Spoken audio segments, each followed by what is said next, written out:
and welcome to your first day of art. We're going to go ahead and jump right on in. Today, we're going to be talking about what inspires artists. And there can be a multitude of things that inspire artists, but today we're just going to specifically talk about a few of them. The first one is nature. A lot of artists will go outside and they'll paint or they'll draw, and this is called painting in plein air. So a lot of times they'll look at the nature around them. That can be mountains, forests, beaches, whatever you name it. But nature can be a very big inspiration for artists in their artwork. Another inspiration for artists can be personal experience. You'll see this a lot with artists where they will express something that they've personally gone through their art. It can be also a coping mechanism for them as well. The other inspiration that artists can draw from is current or past events. So you'll see that some artists will do paintings or pictures of historical events, and they also will do them of current events as well. We're going to, later in this unit about street art, we're going to talk about a street artist named Banksy, who specifically does his artwork about current events in the places that he puts them up. So it's really cool. It's a really cool thing to draw inspiration from. The other thing that inspires artists is politics. And I think the biggest example of that is the Obama campaign, the red, white, and blue. A lot of people, that's very recognizable to them. And you can clearly tell that politics can inspire artists. And the very last thing that we're going to talk about, and probably is going to be the biggest theme of our unit, is culture. Culture is very inspirational to artists, and we're going to talk about what that is and what it means. But first, we are going to take a look at a street artist that we will talk about further in this unit. Her name is Lady Pink, and we're going to watch this video. My name is Lady Pink, and I am a New York-based artist. Art started for me at the High School of Art and Design in New York City. I was majoring in architecture, but my real love was the New York subway trains. Painting on the New York subways was like painting on a rolling canvas. It was the bloodstream of New York. It went from one borough to the other.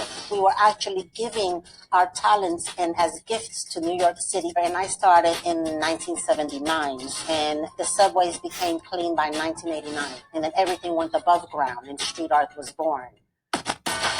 To create my artwork, the inspiration comes from everywhere. It's from everything you see and hear and watch, books we read and movies and video games and life experiences, and everything is poured into the artwork. It mushes up in your brain, and artists just spit it out in our own version of reality. My sole purpose in creating artwork is to inspire others. I will use this platform, this voice that I have, and my visuals and the artwork that I create to empower other women. So if I have a voice, I'm going to use it. I'm going to be painting a canvas for the Rachel Ray show about women and feminism.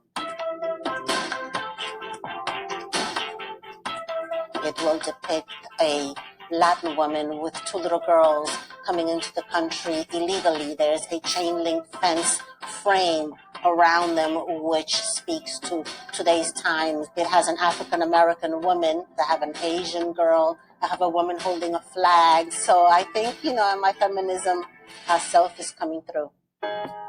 Hopefully this mural will inspire the Rachel Ray audience to take it upon themselves and create their own art. And I am thankful for the opportunity. Okay, we're going to pause it right there so that we can still see the mural.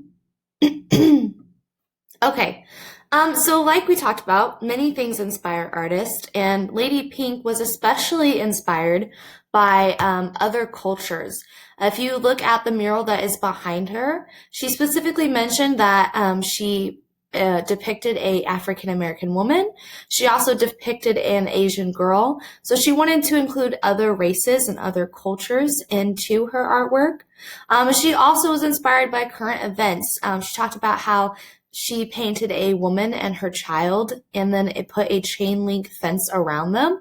She wanted to depict immigration, and she wanted to make sure that those people had a voice in her artwork. So there are some ways that culture and current events inspired Lady Pink. So what is culture? That's a word that we've talked about a lot in this lesson. So what is it specifically? Well, culture is the way of life of groups of people. It includes everything from how you think, what you say, do, and attitudes. And everyone has a culture. So we can look at culture, and it can be based off of a lot of things, and it can also be based off of multiples of things. So it doesn't have to be just one. So it can be based off of race, it can be based off of religion, sports, social engagement, music, and a lot more. And it's not just based off of one thing. Usually it's a multitude of things. And these people who have those traits in common usually come together and create this community, which then is a culture that unites them as people with similar interests or similar races or similar religions. And that is basically what culture is. And that is going to end our lesson for today. Tomorrow we'll be diving in more to street art and the history of it and the history of graffiti, and talking about the styles and the different artists. Your homework for today is going to be just a simple questionnaire, should be on Padlet, where you're just going to answer some questions about yourself so I can get to know you better. And I will see you guys back tomorrow for tomorrow's lesson.